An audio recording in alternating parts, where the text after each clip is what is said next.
La créativité et les innovations écologiques au XXIe siècle passeront obligatoirement par une éducation écologique.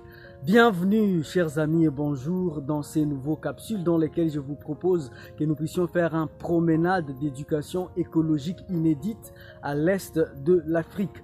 Tout a commencé en 2020 lorsque Nairobi avait innové les techniques de recyclage de plastique en construisant le tout premier bateau fait 100% avec du plastique recyclé. En 2021, à son arrivée en Ouganda, une compétition était lancée. Les élèves des diverses écoles internationales étaient rassemblés autour d'une compétition, à savoir rassembler le plastique, utiliser les matériaux à leur disposition pour construire un prototype de bateau qui devrait être lancé sur les lacs Victoria dans une compétition interscolaire. 5 ans après cette aventure, je vous propose donc de bien suivre les témoignages des pionniers de cette aventure exceptionnelle. Je m'appelle Harriet Fowler et je suis ici chez Victoria Nyanza Sailing Club. Moi, je suis anglaise, j'habite ici depuis 25 ans maintenant. J'ai aussi travaillé au Congo et je suis là au club de voile où nous recevons chaque année plusieurs écoles et aussi des artisans qui viennent avec leurs œuvres de recyclage.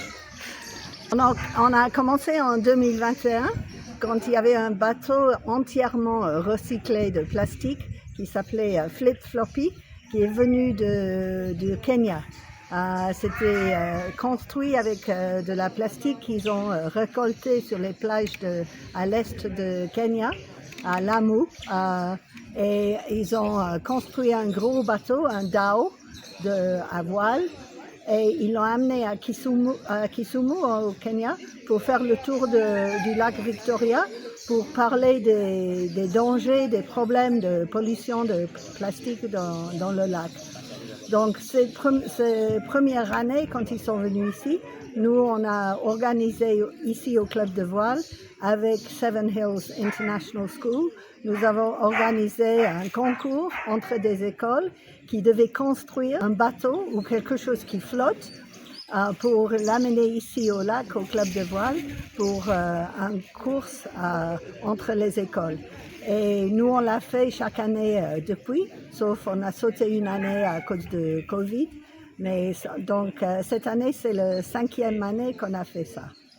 Et on invite plusieurs écoles internationales, locales, et aussi les scouts viennent avec des enfants.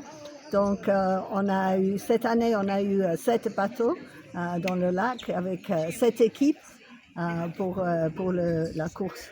Il y en a qui viennent des fois et ne viennent plus. On avait une fois le complexe scolaire Dignité qui sont venus la première année et j'espérais que le complexe scolaire Arc-en-Ciel allait venir cette année, mais on va les poursuivre pour l'année prochaine.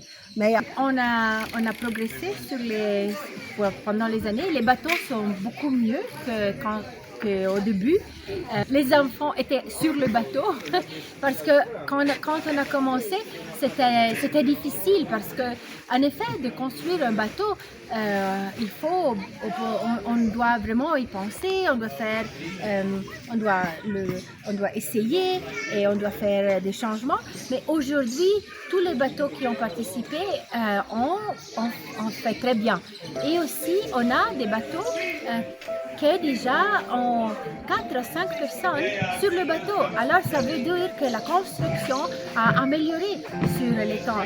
Les écoles, après chaque édition, vont à la maison et ils pensent comment est-ce qu'on peut l'améliorer l'année prochaine.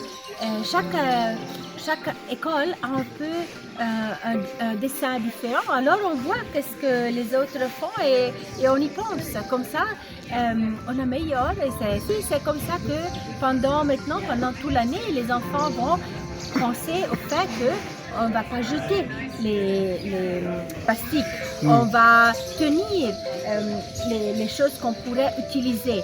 Alors ça a commencé à changer un peu. Ce qu'on essaye de faire, c'est de convaincre plus d'écoles et d'organisations de venir. Merci d'avoir été branché à mes lèvres. Si vous connaissez une école qui voudrait bien faire partie de cette équipe d'innovation pédagogique, n'hésitez pas de nous contacter sur le WhatsApp qui s'affiche à l'écran. On se retrouve à très bientôt pour une nouvelle aventure dédiée à la culture, des innovations et de l'intelligence.